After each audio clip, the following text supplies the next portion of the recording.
अस्सलाम वालेकुम, मैं हूं आपका मेज़बान सुहेल सईद खान।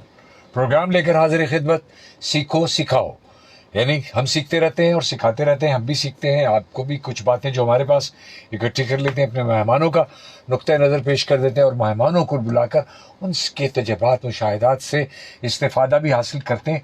और मैं भी करता हूँ और आपको भी करा, हम आप तक भी उसकी रसानी, आपको आप तक रसाई हासिल हो जाती है उनकी बातों के ज़रिए। वो क्या बताना चाहते हैं, उनके पास क्या क्या है, वो सब बातें हम यहाँ करते हैं। लगभग 3 बजे से लेकर और 4 बजे तक ये सारी बातें सीखने की, सिखाने की होती रहती हैं। इस वक्त हम लाइव हैं सिंध पुलिस FM 88.6 के चैनल पर ही नहीं, बल्कि हम इस वक्त इनके पेजेस पर भी मौजूद हैं। हम इस वक्त 2 पेजेस पर मौजूद हैं एक साथ, और आप हमें देख सकते हैं हमारे सिंध पुलिस FM 88.6 के चैनल पर भी। जी, हमारा पेज वो भी बताएगा आपको कि हम इस वक्त मौजूद हैं उस पर, और हमारी लाइव नशरियात आप देख भी सकते हैं। यानी अब ये रेडियो जो है देखने की चीज़ भी हो गया। इस वक्त आप अपनी गाड़ियों में जा रहे होंगे, सफ़र खैरियत से गुजरे, इस दुआ के साथ हम अपने प्रोग्राम का भी आगाज़ करते हैं। लेकिन बात आती है कि एक फ़ोन नंबर दोहरा दूँ, 0315000824। ये फ़ोन नंबर है जो आपसे हमारा राब्ता जोड़ देता है, और एक राब्ता अपने ऊपर वाले के साथ हमें जोड़ना ज़रूरी होता है। जो हर बार मैं कहता हूँ कि अगर उससे राब्ता ना जुड़ा, हमारी ना दिमाग की गिरें खुलेंगी, ना हमारे कल्ब में वह वसअत पैदा होगी, ना जहन में वसअत पैदा होगी। हमारा कल्ब और जहन इतना वसी कर दे मेरे रब कि इस दुआ के साथ हम अपनी गुफ्तगू का भी आगाज़ करेंगे। हमारे साथ वह मेहमान भी आज बड़ी काबिल कदर मौजूद हैं, और हमारा प्रोग्राम उसी तरतीब में होगा कि हम कॉल्स भी लेंगे, लेकिन कुछ कंटेंट चलने के बाद हमारी कुछ बातें हो जाएं, कुछ काम की बातें, कुछ राह सुझाने की बातें हम कर जाएं। उसके बाद आप ज़रूर कॉल कीजिएगा। आज बड़ा हमने एक ज़बरदस्त किस्म का टॉपिक चुना, और बड़ी माहिर हमारे साथ मौजूद है जो कि मेंटल हेल्थ के हवाले से या जहनी हेल्थ के हवाले से, जिसको कहते हैं ना हमारे यहाँ, क्योंकि आम तौर मैंने आम फहम अंग्रेज़ी में इसको बताया कि हमारी जो जहनी सेहत है उसको मैंने पहले मेंटल हवाले से, लेकिन हमारे यहाँ मेंटल को सिर्फ एक शजर ममनुआ समझते हैं, बड़ी बुरी बात समझते हैं। क्या मैं मेंटल हूँ, क्या मैं पागल हूँ? अगर किसी को ये कहा जाए आप अपनी जहनी सेहत के बारे में कितना जानते हैं।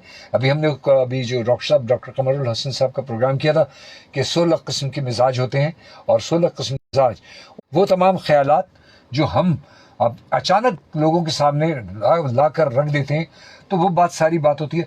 हम उसी इमोशनल फिटनेस या हमारी जो कहना चाहिए जज्बाती जो हमारी कैफियत है उसकी सेहत के हवाले से ये उतना ही अहमियत का हामिल है जितनी जिस्मानी सेहत। यानी हम आम तौर पर अपनी फ़िटनेस के लिए खुराक का भी एहतमाम करते हैं, हम वर्जिश का भी एहतमाम करते हैं, और अगर उसमें भी कोई मिजाज में कोई ख़राबी पैदा हो जाए फ़ौरन डॉक्टर के पास जाते हैं कि हमें बताइए डॉक्टर साहब कि हम ऐसी क्या करें कि हमारी तमाम फिज़िकल कंडीशन जो है वो ठीक होना शुरू हो जाए। मैं थोड़ी सी तमीद आम तौर पर बांध लेता हूँ, इसलिए कि एक प्रोग्राम का मिजाज सा बन जाता है, आपका जहन भी तैयार हो जाता है मेरे सुनने वालों का, और वो अपने प्रोग्राम को स्विच ओवर नहीं करते। काम की बातें होंगी, शजर ममनुआ न समझिए। अगर आपको घबराहट है, जहनी दबाव है, अफसरदगी है, मायूसी है, कोई भी ऐसा चलन पैदा हो जाता है मेरे मिजाज में, तो मैं समझता हूँ कि ये कोई कमज़ोरी नहीं है, बल्कि ये तो हमें एक ऐसी चीज़ है कि अपने आप को हम ये ना कह लें कि हम कोई पागल या कमज़ोर तो नहीं है। नहीं नहीं नहीं नहीं, ये कतन ना सोचिए, बल्कि हकीकत ये कि हमें मदद लेना भी तो हमारा और हौसले और शऊर की अलामत है। अगर आपके पास इतना हौसला नहीं है, इतना शऊर नहीं है कि मैं अपने आप अपने इमोशंस को कैसे मैं कंट्रोल कर सकूं।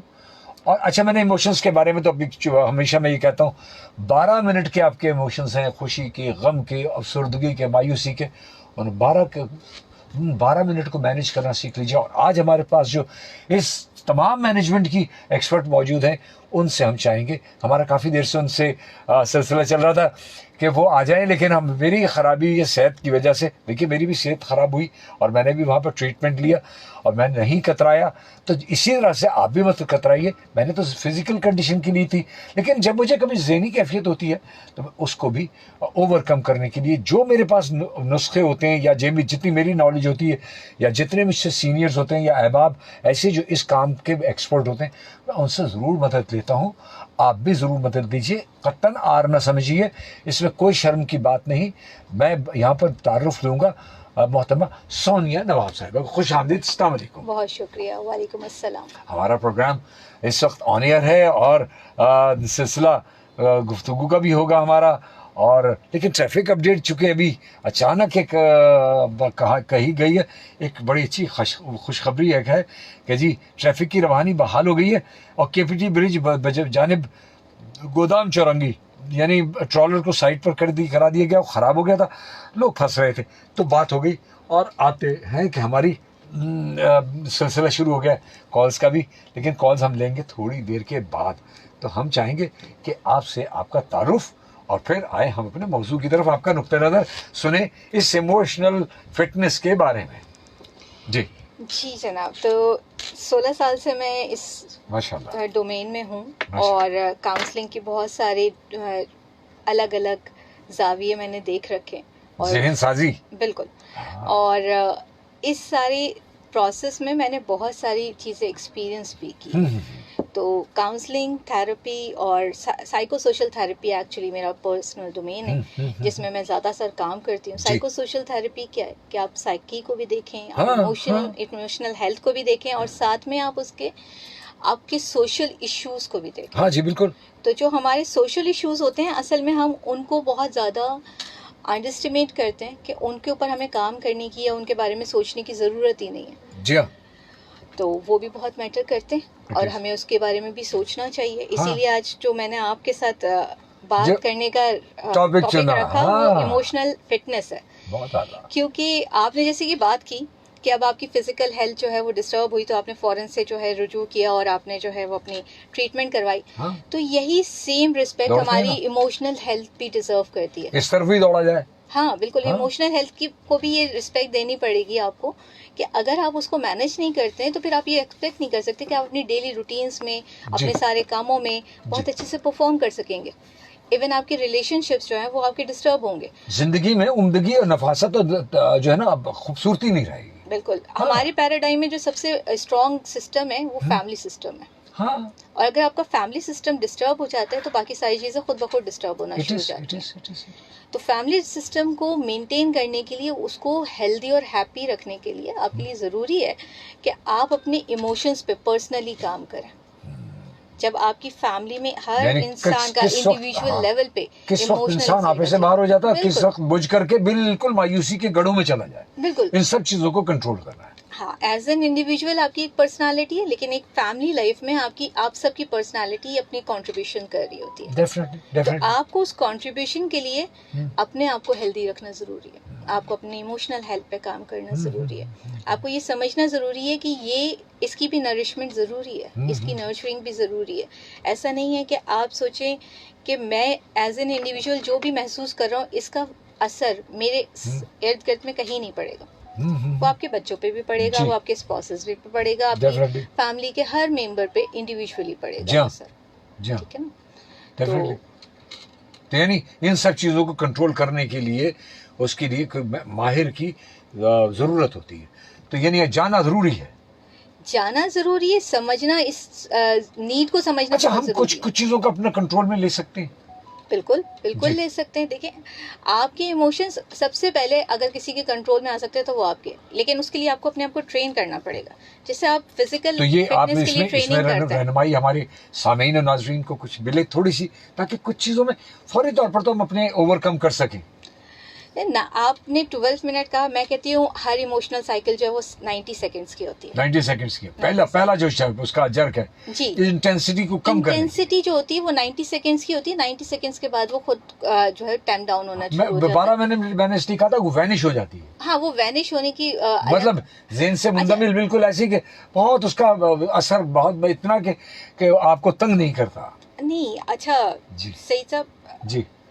एक चीज़ ये भी है कि आप कुछ इमोशंस को अपने साथ ऐसा पाते हैं कि जिंदगी के आपने कई साल उसके साथ गुजार लिए होते हैं, लेकिन उसकी इंटेंसिटी वहाँ पर होती है। हाँ। आप जब उसे रिविजिट करते हैं आप तब उस इमोशन को जो है अपने अंदर फील करते हैं। जब हाँ, आप जैसे जैसे रिविजिट करेंगे आपको वो दोबारा उतनी ही शिद्दत से महसूस होगा। हाँ, जी। तो सबसे जी। जरूरी है कि 90 सेकंड का जो वो साइकिल है, आप उसको सबसे पहले जो है वो उस पैटर्न को ब्रेक करना सीखें कि मैंने 90 सेकंड इस इमोशन के साथ पहले स्लीप ओवर करना है, मैं थोड़ा टाइम इसके साथ गुजारूंगा।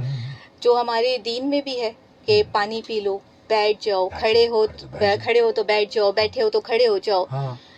चेंज करो अपनी कैफियत अपनी को। पोजीशन को चेंज करो, लेकिन उस वक्त को वक्त दो, हाँ है ना? हाँ, उस रिस्पॉन्स को उसको वक्त दो। एग्जैक्टली तो जो रिस्पॉन्स करने का हमारा तरीका है, हम रिएक्ट पे जाते हैं, हम हाँ। फौरन से रिएक्शन में आ जाते हैं। हाँ। अगर किसी ने कुछ कह अच्छा, हम दिया, react करते हैं, हाँ। 90 सेकंड के अंदर हमने रिएक्शन देना है, अदरवाइज हम समझते हैं कि हम तो पीछे रह गए।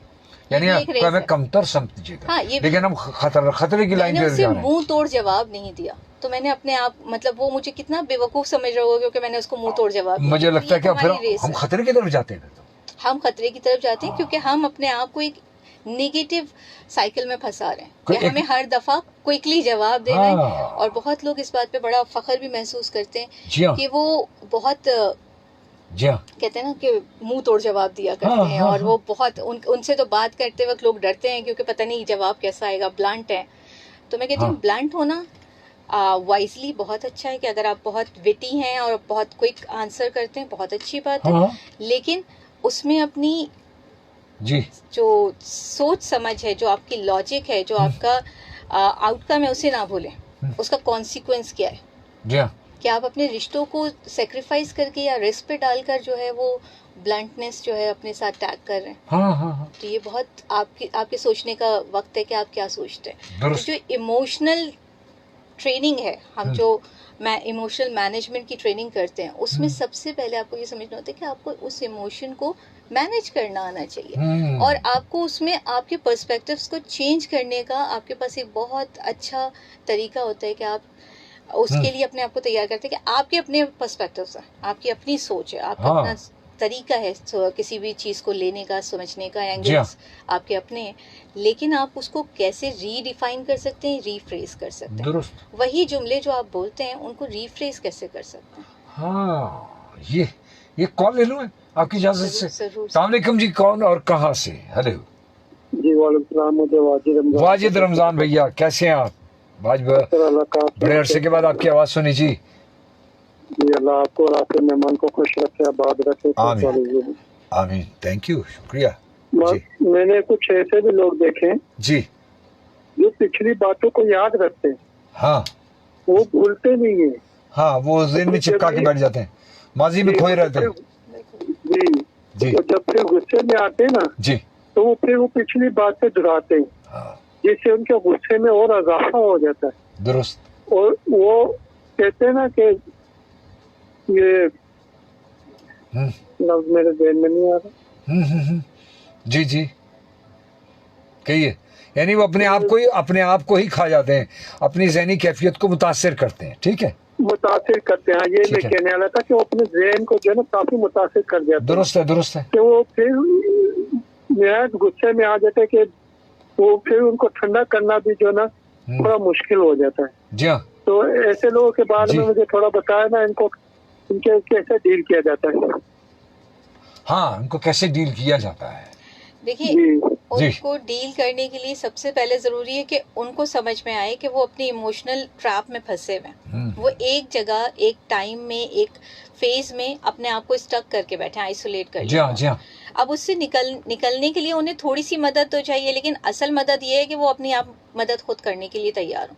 वो उससे खुद निकलना भी चाहे ना, कोई आप उनको हाथ पकड़ के खींच के बाहर नहीं निकाल सकते जब तक कि वो खुद इसके लिए विलिंग ना हो कि हाँ मैं जाता हूँ और मैं अपनी इमोशनल इस फेज को इसके बारे में बात करता हूँ। बात करना बहुत जरूरी है, चाहे वो बात मगर ऐसे लोग जो है ना सुनते नहीं है ना, वो अगले की रखते नहीं है, वो अपनी मनमानी करने के लिए लगे रहते और चाहते समझते कि हम ही जोरदार है और हमारी ही चले और हमारी ही बात रखी जाए। अच्छा नजीब साहब, ऐसा बहुत दफा होता है कि हमारे पास जो लोग आते हैं वो दूसरों की बात लेकर आते हैं, और मैं उनसे कहती हूँ कि आप सबसे पहले अपने ऊपर काम करें। आप छोड़ें कि कोई दूसरा क्या कर रहा है। जैसे कि हमारा दीन भी कहता है कि हमें किसी की कब्र में नहीं जाना और हमें किसी का जवाबदेह नहीं होना। हमें एक्चुअली सिर्फ अपना जवाबदेह होना है। तो हम अपनी लाइफ को अपनी कंडीशंस पे अगर जीना चाहते हैं तो हमें पहले अपने आप को ठीक करना पड़ेगा। बाकी इर्द गिर्द का माहौल आपका ऑटोमेटिकली सेट होना शुरू हो जाता है, आपके हिसाब से ट्रांसफॉर्मेशन शुरू हो जाती है। लेकिन ट्रांसफॉर्मेशन आपने बड़े चेंज के लिए ज़रूरी है कि आप पहला स्टेप ले लें। अगर कोई ऐसा आपके इर्द गिर्द है जो किसी एक इमोशनल ट्रैप में है, तो आप उसको एक्नॉलेज कर लें कि हाँ इसका वीक पॉइंट है और इसके साथ मुझे इस मामले में उलझना ही नहीं है। दुरुस्त है। उसे बाहर खींच के निकालने के बजाय, जैसे आप बटरफ्लाई को कोकन में से नहीं निकाल सकते, उसका एक प्रोसेस है, वो उसी में से जब अपना टाइम होगा, अल्लाह ताला ने वो ड्यूरेशन रखा है उसका, वो उससे सीख के निकलेगा। अदरवाइज वो फ्लाई नहीं कर सकता। हो सकता है वो इमोशनल ट्रैप जहाँ पे वो फंसा हुआ है वो उसका कोकेन है, और वो उससे जब निकले तो वो बहुत कुछ सीख के निकले। बिल्कुल है, बिल्कुल तो आप उसको उसके प्रोसेस पे रहने दें और आप अपने आप पे काम करें और अपने आप को इस बात के लिए जो है तैयार करेंगे, जो जिस प्रोसेस में उसको उसी तरह रहने देना, मुझे अपने आप पे काम करना है। सर बहुत अच्छी बात। जी हाँ, तो हमारे साथ कॉलर भी अपना मसला पेश कर रहे हैं, बड़े गौर से सुन रहे हैं। हमारे पास मैसेज भी आ गया है इस वक्त। जनाब हमारे काशिफ अली मलिक साहब हमारे बड़े पुराने सुनने वाले हैं, उनका एक मैसेज हमारे पास मौजूद है और उन्होंने अस्सलाम वालेकुम कहा है। मेहमान को भी उन्होंने खुशामदीद और कहा। हम आपको भी कह रहे हैं, सोनिया नवाब साहिबा, आपको क्या लगता है कि हमारे माशरे में नौजवान किस चीज़ पर ज़्यादा काम करना चाहिए, यानी उन नौजवानों के लिए क्या चीज़ हो? उसके बाद आबिद अमीर भैया है, अस्सलाम वालेकुम सोहेल भाई, अस्सलाम वालेकुम, वालेकुम अस्सलाम भैया, खुशामदीद। कहाँ ये मोहतरमा को और मौजू बता दें। आज देर कर दी हमने एक क्लास में आने में, कोई बात नहीं। आज मौजू है इमोशनल फिटनेस, यानी आपके जज्बात के को किस तरह से आप सेहतमंद बना सकते हैं। कमज़ोर जज्बात को कैसे हम उनकी सेहत की बहाली कैसे हो सकती है, हमारे मिजाजों की सेहत की बहाली कैसे हो सकती है, यानी हमारी जो ज़हनी सेहत होती है उस पर हमारे जज्बात कैसे असरअंदाज होते हैं। तो आबिद अमीर भैया आप कॉल कीजिएगा, हम हाजिर हैं। आप सुन रहे होंगे यकीनन प्रोग्राम, आप देर से आए, नो प्रॉब्लम। हम इस वक्त ऑन एयर है। खैर, आप फेसबुक पर रखा हुआ हमारा प्रोग्राम सुन करके बाकी बातें भी हो जाएंगी। आप जब हमारा प्रोग्राम ये इख्तिताम होगा तो ये फेसबुक पर मौजूद होता है, रहनुमा न्यूज़ के पेज पर भी, और ये मौजूद होता है सिंध पुलिस FM 88.6 के पेज पर भी। तो आप जान सकते हैं कि ये हम क्या क्या आज बातें कर रहे हैं। सोनिया नवाब साहब से हमने ये चाह रहे हैं कि उससे ज़्यादा बातें उनकी सुन लें और हम आप तक पहुंचा दें। तो बात आ रही है कि वही कि किस तरीके से वो लोग अपने आप को तैयार कर लें कि अगर वही कम से कम ये जान सकें कि मेरी कैफियत क्या है और इसके लिए मुझे क्या मैनेजमेंट मुझे आनी चाहिए। ये मैं चाहता हूँ कि आपके ज़रिए यहाँ तक लोगों तक पहुँचना शुरू हो जाए। जी नहीं सोहेल साहब, आपका सवाल आपके किसी फॉलोअर का सवाल आया है कि जी। नौजवानों को मसाइल हैं, हाँ, तो उनके लिए क्या करना चाहिए। हाँ। जो नौजवानों के मसाइल हैं इस वक्त, वो सबसे बड़ा मसला है उनकी लोनलीनेस। हाँ। वो बहुत सारे लोगों के दरमियान अकेले हैं। अच्छा, वो इसमें एक स्क्रीन ने भी बहुत अकेला किया है। स्क्रीन का भी मसला है। हालांकि मजमा बड़ा लगा हुआ है, बहुत बड़ा मसला, लेकिन फिजिकली लाखों फॉलोअर्स के साथ और लाखों फैंस के साथ बैठे हुए हैं, लेकिन वो अकेले। हाँ। वो जो होता है ना कि आप टॉप पे जब होते हैं तो अकेले होते हैं, वो वाली बात अब हमारे दौर में, इस दौर में खत्म हो गई है। हाँ। आप टॉप पर हो, आप बॉटम पे हो, आप मिडिल में हो, आप कहीं पर भी हो, लेकिन आप इसलिए अकेले क्योंकि आप डिजिटल कनेक्शंस हैं। हाँ, डिजिटल कनेक्शन, और वो वैल्यू करते हैं और सब उसको जमा कर रहे हैं, लेकिन ह्यूमन कनेक्शंस टूटते जा रहे हैं। सामना आमना बिलमुशाफा जो गुफ्तगू थी उससे हम महरूम होते जा रहे हैं। एक कॉल ले लो। अस्सलाम वालेकुम जी, कॉल और कहाँ से? हेलो, अस्सलाम वालेकुम। आबिद अमीर भैया मुस्कुराहट के साथ, यकीनन आप आ गए हमारे प्रोग्राम में। हाँ, तो हम तो मुस्कुरा ही रहे इसी बात पर। जी मैडम, खुशामदीद कहेंगे आपको, क्योंकि इतना लुत्फ अंदोज नहीं हो सके आपकी बातों से, या फिर मोहतरमा जो हमारा एक अनमोल खजाने में से एक आप अपने मीरा फिर से सुन लाए हैं। हाँ। तो मैंने बात पढ़ी थी कि मुस्कुराने पर, हाँ, तो वो बात फंस गई दिमाग में, तो उसको हमने बना लिया अपने जिंदगी का हिस्सा कि अभी मुस्कुराएं जनाब, अभी आप जिंदा हैं। यकीनन बहुत अच्छी बात, बहुत उम्दा। हाँ, यानी अंदर लताफत और लतीफ जब एहसास पैदा हो, है ना। बिल्कुल। आज बनाई जा रही है आलमी बिरादरी नौजवानों का दिन मना रही है, हाँ कि नौजवानों के हवाले से। हाँ। तो मैंने पढ़ा सुना समझा कि सवाल जो होगा उनसे वो जवानी का होगा हाँ हाँ कि जवानी किस काम में गुजारी, यानी कि मौजूदा वक्त आप मुझसे मिले हैं तो चल भाई आपको लगता है मैं शायद अभी जवान हूँ, लेकिन अपॉर्चुनिटी सिर्फ जवानी तक है, इसके बाद तो फिर आपने करना है वगैरह वगैरह वाली बात है। हाँ लेकिन जवानी पर ही सारा है, और हम जवानों को आज तक देखते वीडियो बनाते हैं, वीडियोस वगैरह। अभी वही बात हो रही थी कि जवानों के साथ, जवानों में सबसे बड़ा मसला ही तनाई का आ रहा है जी। हाँ, पॉजिटिव नहीं है हमारे, मुझे लगता है हमारे नौजवान। वो कहते हैं यार ये देखो ना इधर ये नहीं है, यार ये देखो ना उधर वो नहीं है, जबकि दुनिया में जाते हैं तो एनओसी लेने के लिए उज्जत तमाम करनी पड़ती है। यहाँ तो आपको फौरन सब कुछ आसान अवेलेबल है, अपनी फैमिली रोजगार के लिए छोड़ना। आज कहा जा रहा है, एक हमारे बड़े ही मारूफ अदाकार हैं, कहते हैं आज का युवक पाकिस्तान का नौजवान वीजे की लाइन में लगा हुआ है। तो ये भी एक उन्होंने एक थोड़ी सी मन की लाइन लगी, लेकिन बात उन्होंने बड़ी पावरफुल कही। तो क्या वजह है कि ऐसा क्या है जो हमारे यहाँ नहीं है, और नौजवानों को खुश करना है, क्योंकि मुझे लगता है मैं भी अभी नौजवान हूँ और पिक्चर अभी बाकी है मेरे दोस्त। हाँ हाँ बहुत कुछ है, और इसी वक्त में करना है जो कुछ करना है, उसके बाद फिर कुछ नहीं है, वक्त निकल गया, 40 के बाद आप कुछ नहीं कर सकते, जो कुछ करना है अभी की मेहनतें हैं। ठीक है जी आबिद मीर भैया, जज़ाकल्लाह, मैं चाहूँगा इससे बात करें। इंशाल्लाह, शुक्रिया, जज़ाकल्लाह जी। यानी जो कुछ हमें अपने आप देखिए ना, वो उनकी बात ये कहने की, जो अभी इंसान का जो जोश होता है उसके अंदर बहुत सारी गलतियां कर जाता है, बिल्कुल। उसके बाद वो तो एक नदामत की एक एज शुरू होती है, 40 के बाद वो पुख्ता होना शुरू होता है, और उसके बाद वो आहिस्ता आहिस्ता उसके इमोशंस पर वो छाप कम होती जाती है। अच्छा एक और बात है कि वो जो सोबतों का असर भी रहता है, तो उसमें भी हमारे बहुत सारे मिजाज में तब्दीलियाँ आ जाती हैं, बहुत सारी हमारी फितरत पर ओवरकम कर जाती है वो मिजाज या सोबत। बिल्कुल। अच्छा मैंने सबसे पहली बात जो फैमिली सिस्टम की थी ना, उसकी वजह यह है कि मैं फैमिली सिस्टम की बहुत जो है एडवोकेट हूँ। मैं समझती हूँ कि उसको हमें बचा के रखना चाहिए। ये हमारे पास बहुत बड़ा एक अल्लाह ताला ने हमारे लिए बहुत बड़ी नेमत रखी है, जिसे हम अभी एक्नॉलेज नहीं कर रहे, हम रियलाइज नहीं कर रहे कि हमारे पास क्या है मशरकी माशरे में, एशियन कंट्रीज में। तो ये जो अभी इन्होंने कही ना कि नौजवान कहाँ जा रहे हैं, आप कंपनी की बात कर रहे हैं या उनकी तन्हाई की बात कर रहे हैं, इन सब का एक बहुत बेहतरीन हल ये कि हमारा नौजवान जो है वो अपने किसी बुजुर्ग के साथ अटैच भी तो हो, उसके घर के जो बड़े हैं, दादा हैं, बाप हैं, कोई बड़े भाई हैं, वो उनके साथ उनका ह्यूमन कनेक्शन भी तो हो। सिर्फ इतना नहीं हो कि वो फोन करके पूछे कि तुम इतनी देर से कहाँ हो, अभी तक रात हो गई, आए नहीं हो। अच्छा, एक कमरे से दूसरे कमरे में भी कम्युनिकेशन अब तो फोन के जरिए, फोन पे, इंटरकॉम पे इस तरह से होती है। ये इस तरह होने लगा। और अगर जो है देखा जाए तो वो एक जो बैठक वाला माहौल था कि हम बैठे हैं, सब चाय पी रहे हैं, सब एक वक्त था कि टीवी भी देखा करते थे साथ में, क्योंकि टीवी लाइक हुआ करता था कि सब एक साथ देख लें। तो वो बेचारा टीवी जो है बेचारा नापैद हो गया, और जो कभी था वो बेचारा टीवी भी नापैद हो गया, साथ देख लिया तो टीवी एक साथ देखने की रिवाज नहीं। सबका एक टाइम है कि 8 बजे वाला बच्चे देखेंगे, 9 बजे वाला बड़े देखेंगे, उसके बाद दौड़ा दिए जाते थे बच्चे के, बस अब जाओ सो जाओ। तो ये अच्छा, अब एक कॉल और आ गई तो मैं लेता हूँ। अस्सलाम जी, कौन और कहाँ से? हेलो। वालेकुम सलाम। अल्लाह का शुक्र जी। अल्हम्दुलिल्लाह। वालेकुम अस्सलाम जी।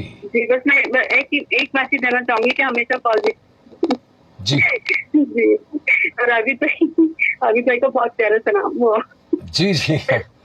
यानी कोशिश तो ये होती है ना कि इंसान जो है ना अपनी पॉजिटिविटी है ना, और इंशाल्लाह रहना चाहिए कोशिश करके। कुछ थोड़ी सी चीज़ें होती हैं हमारे जो बस से बाहर होती हैं, लेकिन हमें वही बात आती है कि जो हमारी इमोशनल मैनेजमेंट है या हमारे जो इमोशनल हेल्थ है वो अगर अच्छी होगी, बहुत अच्छी होगी। बहुत प्यारे सवाल लेकर आते हैं अभी ना, है ना, बहुत ही खूबसूरत, बहुत अच्छे। थैंक यू जी, और सबका सलाम, बहुत प्यारा शो है ना भाई आपका, थैंक यू। वालेकुम सलाम। अल्लाह हाफिज। तो हमारे कॉलर्स गौर से सुन ही नहीं रहे बल्कि उसको एंजॉय भी कर रहे हैं कि एक बड़ा अच्छा टॉपिक मिल गया। मुझे ये खुशी है कि लोग मेंटल हेल्थ की बात को कम से कम एंजॉय तो कर रहे हैं, क्योंकि देखिए ना अपने बारे में जानना भी तो जरूरी है। अस्सलाम जी, कौन और कहाँ से? मैं जरा सा थोड़ा सा फोन जल्दी भाई दिल के अगाइयों से मोहम्मद नवाज को अस्सलाम वालेकुम। वालेकुम अस्सलाम भैया नवाज, कैसे हैं आप? मैडम को भी सलाम वालेकुम। वालेकुम अस्सलाम जी, बहुत अच्छा। आपको अल्लाह पाक आपको बहुत अच्छा प्रोग्राम कर रहे हो आप दोनों। Thank you. जिस Thank तरह you. आप जितने बात कर रहे हो ना, हम लोग सुन रहे हैं आपको, शौक से। अमीद अमीन भाई आए थे, बहुत अच्छी बात है कि पुराना वक्त देखो एकदम सही कह रही जी। है। हम लोग दादा दादी के साथ वक्त गुजारा है हम लोगों ने, उनसे सीखते थे हम। सीखे उनसे।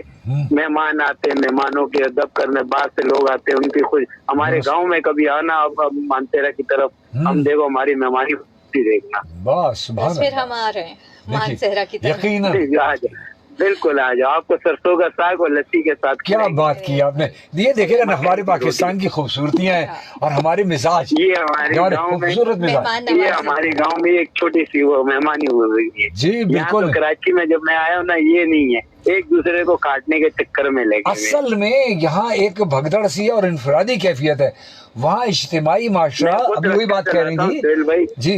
सोहेल भाई, यहाँ मैं खुद रश्का चलाता हूँ और 9 साल से। जिसको मजबूर देखता हूँ ना, उसको कम पैसों पे भी ले जाता हूँ, बड़ी सोचता बात। नहीं, ये बहुत अच्छी बात है। मजबूरी का फायदा नहीं उठाते। यहाँ तो हॉस्पिटल के लोग खड़े होते हैं ना, वो मजबूरियों के फायदा उठाते हैं। याद रखिएगा। 500 2000 दो, उनको ये नहीं पता है इस हॉस्पिटल में हमें भी आना है, जी। हमें भी कोई ये लूटेगा। एहसास की बात। ये नहीं देखे, दुनिया का दस्तूर है, जैसे करोगे वैसे भरोगे। यानी ज़हनी कैफियत इतनी अच्छी स्ट्रांग है आपकी कि आपका एहसास जागा हुआ है।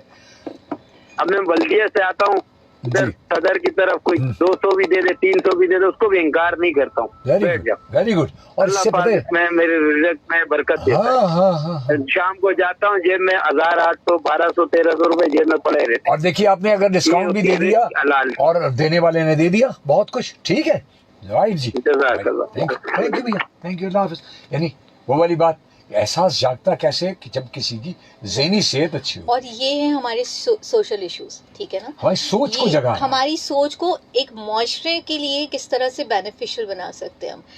आपकी अगर सोच इतनी पॉजिटिव है तो आप मुआशरे का एक बहुत कारआमद हिस्सा है। और अगर आपकी सोच ही बीमार है तो आप मुआशरे को सिर्फ वही देंगे जो आपके सोच में, ठीक है ना। तो हमारा जुवेनाइल जेल भरा पड़ा है इससे, वो ठीक है। मैंने एक टाइम पे जुवेनाइल जेल पे रिसर्च कर रखी है और मेरा बड़ा अच्छा वहाँ का अच्छा तजुर्बा रहा है। क्या बात है। तो जो सबसे बड़ी तकलीफ है वो ये है कि ये बच्चे वहाँ तक पहुँचे क्यों। हाँ। उनको वो रास्ते मिले ही क्यों, क्योंकि उनके पास ऑप्शंस कम पड़ गए।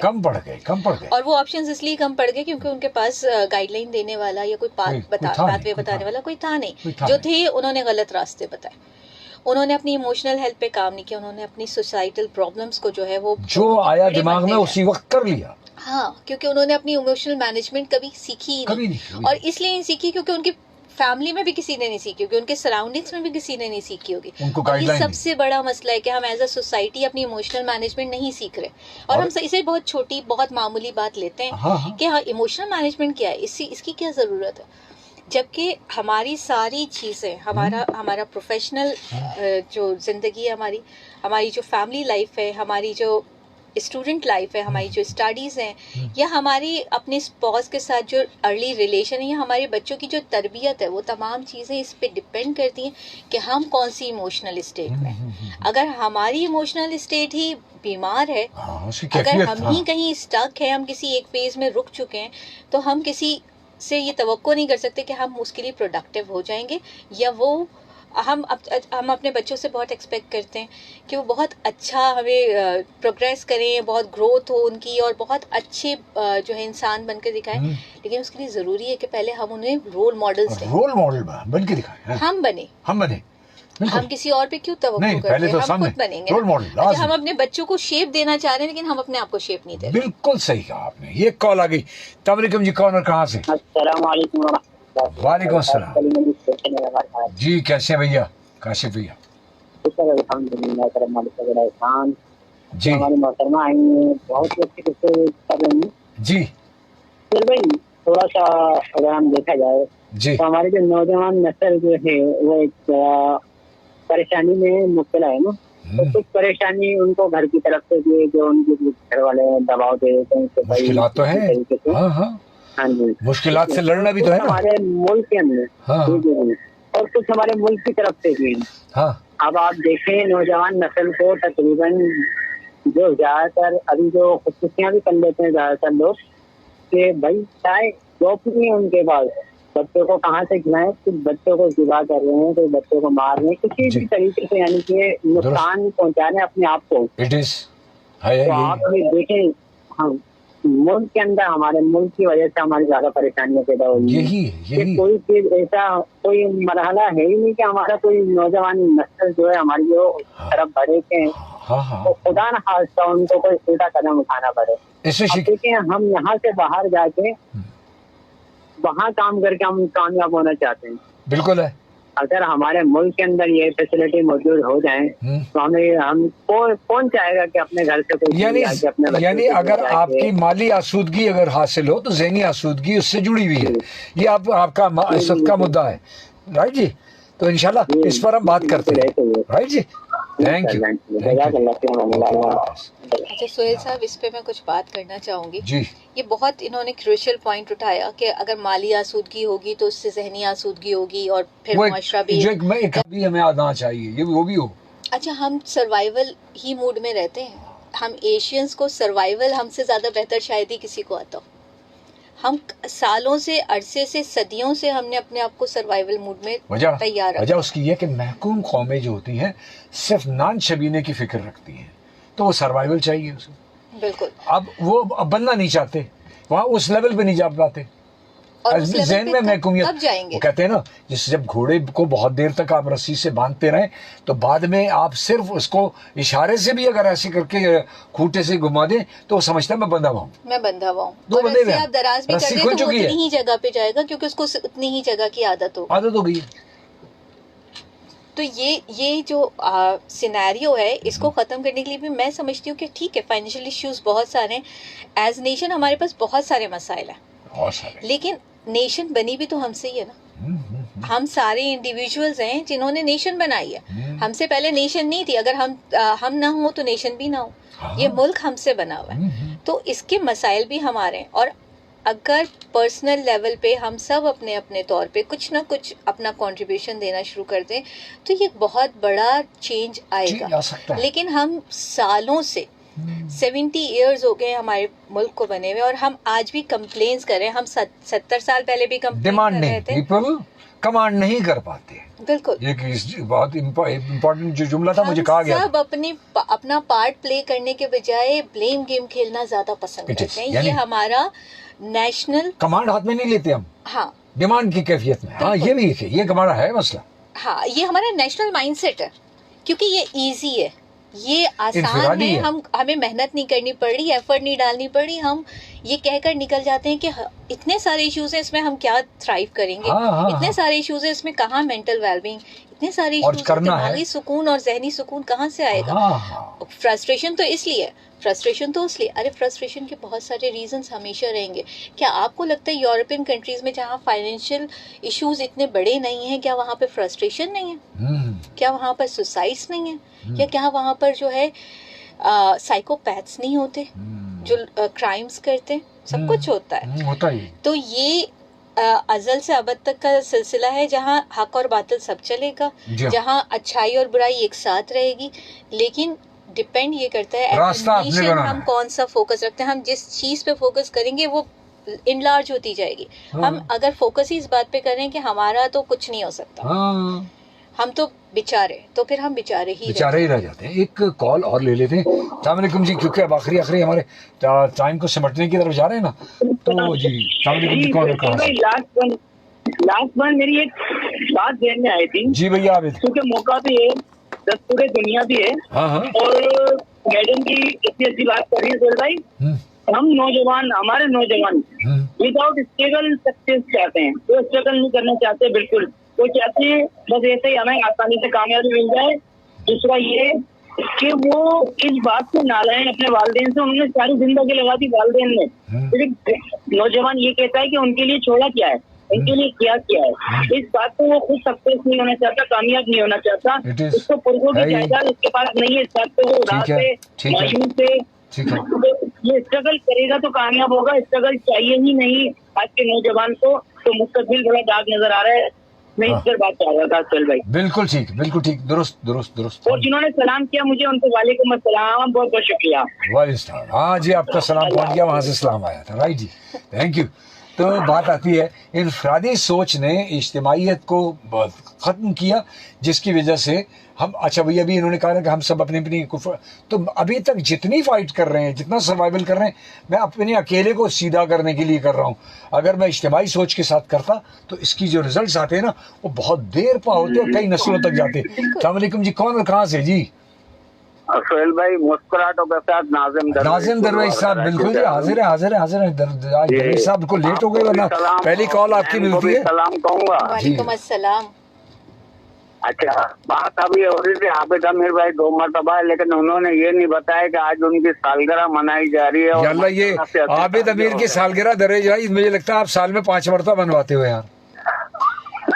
माशाल्लाह से वो 80 साल के हो गए हैं। अच्छा, तो अभी नौजवान बच्चा होगी से उनको मुबारकबाद भी दे दूंगा। और अच्छा। मैं आपको अपनी बताता हूँ कि अल्हम्दुलिल्लाह मेरी 10 दिन के बाद मैं 60 साल का हो जाऊंगा। और अपने आप को एक्टिव रखने के लिए मैंने जी जो है मैं नमाज सुबह जब पढ़ने जा रहा हूँ तब 15 मिनट की मेरी वॉक होती है। जी जी। उसके बाद रात के टाइम पे मैं फुटबॉल का भी शौकीन हूँ और तकरीबन 1 घंटे की मेरी प्रैक्टिस होती है फुटबॉल की। हाँ। और इसके अलावा साइकिलिंग वगैरह भी कर रहा हूँ, तो अपने आप को एक्टिव रखने के लिए। और अल्हम्दुलिल्लाह जितने भी जवान हैं उनसे अब भी मैं एक्टिव हूँ। वाह वाह, जज़ाकल्लाह, अल्लाह ताला आपको आमीन आमीन, जज़ाकल्लाह, थैंक यू जी। तो बातें आती हैं, सिलसिले चल रहे हैं और यहाँ मैसेजेस भी आ गए, काफ़ी सारे मैसेजेस हैं लाइन से। जल्दी जल्दी पढ़ के फिर हम प्रोग्राम का करें इख्तिताम। और आपसे लें छोटा सा एक नोट। और सोनिया साहिबा, आपको क्या लगता है कि हमारे माशरे में नौजवान किस चीज़ पर ज़्यादा काम करना चाहिए? ये काशिफ अली मलिक का सवाल था। और सोहेल भाई का, अच्छा फिर आगे चलते हैं। आज आगे क्या है सिलसिला? जो बहन मेरी बहन कल सलाम कह रही थी, उनके लिए अच्छा चल रहे, ठीक है। और शो तो होता ही लाजवाब है, सलामत रहें। ये है इरफान सलीम भैया, थैंक यू वेरी मच। और सबके सब बहुत सारी बातें हो गई हैं, तो हम इनको इंडिविजुअल में जवाब दे दूंगा मैसेजेस में ही। तो ये सिलसिला हमारा, मैं चाहूँगा कि इख्तितामी नोट और फिर हम जाएँ अपने इख्तिताम पे जाएं। आपके शो से मैं बस एक पैगाम देना चाहूँगी, ये मत समझें कि ये जो थेरेपीज होती हैं या ये जो काउंसलिंग होती है ये कमज़ोर लोगों के लिए होती है या टूटे हुए लोगों के लिए होती है। ये हम और आप जैसे लोगों के लिए होती है, जो अपने आप को प्रायोरिटाइज करते हैं, जो समझते हैं कि मैं हूँ तो मैं अपनी फैमिली के लिए बहुत क्रूशियल हूँ, मैं अपनी फैमिली के लिए इम्पोर्टेंट हूँ, तो मेरा ठीक रहना ज़हनी तौर पे, जिस्मानी तौर पे हर तरह से इम्पोर्टेंट है। और मेरी ज़हनी सेहत वो रिस्पेक्ट डिजर्व करती है कि मैं उसे एक्नॉलेज करूँ। तो जो लोग आते हैं थेरेपी के लिए, वो ना कमज़ोर हैं ना वो बेचारे हैं, बल्कि वो हीरोज हैं जो अपनी लाइफ के लिए स्ट्रगल कर रहे हैं। उनको शऊर है, वो हौसला भी और शऊर भी है, वो उनमें हिम्मत है, वो ब्रेव हैं कि भाई वो आ रहे हैं और वो चाहते हैं कि मैं ठीक कर लूं अपने आप को। तो एक छोटी सी टिप है कि डेली चेक इन किया करें अपने आप से, सिर्फ एक सवाल किया करें कि मैं आज कैसा महसूस कर रहा हूँ। अगर आप किसी से भी पूछेंगे अपने इर्द गिर्द में आज कैसा महसूस कर रहे हो, तो 2 सेकंड का पॉज आएगा, क्योंकि उसे नहीं पता कि वो कैसा महसूस कर रहा है। तो आपको पता होना चाहिए कि आप कैसा महसूस कर रहे हैं। जज़ाकल्लाह जी, थैंक यू वेरी मच। इंशाल्लाह फिर एक नशिस्त रहेगी इंशाल्लाह जल्द ही इंशाल्लाह। बात याद रखने की, जो इस प्रोग्राम के एंड पर मैं कहता हुआ जाऊँ, मुझे जो मैं सीख सका हूँ कि दिल और दिमाग का अपने ख्याल रखें, अपने सोच का, अपनी फिक्र का, इसका ख्याल रखें। जिस तरह इतना ही ज़रूरी है जितना आपका जिस्म है। और क्योंकि एक सेहतमंद जिस्म, एक सेहतमंद ज़हन ही एक खुशहाल तरीन ज़िंदगी की बुनियाद है। तो आप अपनी खुशहाल ज़िंदगी की बुनियाद रखना चाहते हैं तो अपनी ज़हनी कैफियत को अच्छा कीजिए, सोच बदलिए। यहाँ से लेते इजाज़त, इंशाल्लाह कल हाजिर होंगे नए उन्वान और नए मेहमान के साथ। तब तक के लिए अल्लाह हाफ़िज़।